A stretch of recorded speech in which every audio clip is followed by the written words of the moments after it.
Watoto wa 2000 nyie saizi hamna cha kutushawishi, unasikia eh?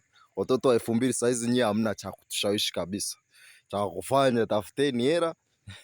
Nyie saizi ni mishangazi, demu wa 2000 nyote mnayojiita watoto wa 2000 nyote ni mishangazi. Kuna vitoto vya 2010 vimekuja kwa kasi ya ajabu. Kwa nyie tafuteni hela muwalee vijana, nyie ni mishangazi saizi. Saizi haturuki na watoto wa 2000. Kuna vitoto vya 2010, 2008.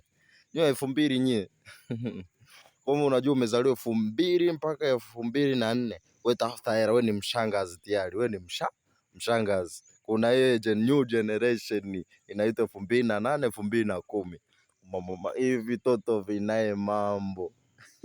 Sasa sijui nyie mnatuambieje yani. Yaani nyie saizi tafuta hela mtufanyije? Tafuta hela mwalee vijana. Saizi hamna hela yoyote. Yaani hamna kitu yoyote yani. Hiyo imeisha. Alafu niko wapi? Check your rifle ni like tourist mjomba wangu. Haina kwere.